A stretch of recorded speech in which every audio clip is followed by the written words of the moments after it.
অনেকেই ভাবেন রাস্তার মাঝে কেন দাঁড়িয়ে আছে আস্ত একটা মন্দির। শোভাবাজারের এরকমই একটি অদ্ভুত জায়গায় কেন মন্দির তৈরি করা হয়েছিল?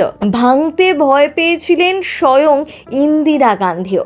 ভীষণ জাগ্রত মন্দির, কেন একে লাল মন্দির বলা হয়? এখান থেকে সুড়ঙ্গ পথে যাওয়া যেত শোভাবাজার রাজবাড়ি। শোভাবাজার মেট্রো স্টেশনের ঠিক সামনে এই মন্দিরটা সকলেরই চোখে পড়ে।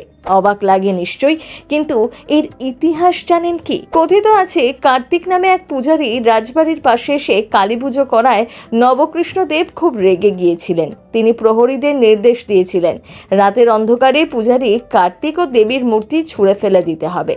কিন্তু সেই রাতেই দেবী তাকে স্বপ্নাদেশ দিয়েছিলেন যাতে পূজারী ও দেবীর মূর্তিকে আবার নিয়ে এসে মন্দির প্রতিষ্ঠা করা হয়। তারপরই প্রতিষ্ঠা করা হয় শোভাবাজার লাল মন্দির। কলকাতার চিত্তরঞ্জন অ্যাভিনিউর ঠিক মাঝখানে দাঁড়িয়ে থাকা এই মন্দিরটি রয়েছে শোভাবাজার মেট্রো স্টেশনের ঠিক সামনে। মন্দিরটির দেওয়ালের রং লাল। আবার শোনা যায় ব্রিটিশ শাসকরা রাস্তা তৈরির সময় এই মন্দির ভাঙার চেষ্টা করেছিলেন, কিন্তু মন্দির ভাঙতে গিয়ে অনেক মজদুর শেষ হয়ে যান। তারপরও নানা সময় রাস্তা সম্প্রসারণের জন্য এই মন্দির ভাঙার প্রস্তাব ওঠে, কিন্তু প্রতিবারই সেই প্রস্তাব নানা কারণে বাতিল হয়ে যায়। এমনকি মেট্রো রেলের পথ তৈরির সময়ও এই মন্দিরের গায়ে আঁচড় পড়েনি।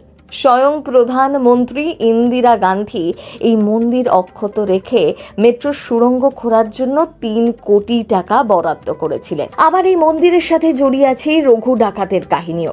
সেই দুর্ধর্ষ ডাকাত নাকি একসময় রাজবাড়ির সমস্ত সম্পত্তির সাথে যোগমায়ার মূর্তিটিকেও লুট করে নিয়ে যান, তারপর একটি পুকুরে ফেলে দেন। রাজা নবকৃষ্ণদেব স্বপ্নাদেশ পেয়ে আবার প্রতিমা তুলে এনে প্রতিষ্ঠা করেন।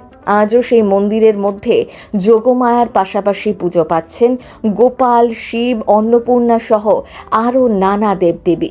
সব মিলিয়ে এক অদ্ভুত সহাবস্থান। মন্দির পরিচালনার জন্য আছে একটি ট্রাস্টও, আর নিত্য পূজার পাশাপাশি প্রতি বৃহস্পতি ও শনিবার বিশেষ পুজোর আয়োজন করা হয়। পথ চলতে মানুষ হয়তো মাঝে মধ্যে উকি দেন, প্রণামের পয়সাও রেখে যান, কিন্তু সেই ইতিহাসের খবর কজনই বা রাখেন? নিত্য পুজোর পাশাপাশি প্রতি বৃহস্পতি, শনিবার এখানে বিশেষ পুজোর আয়োজন করা হয়।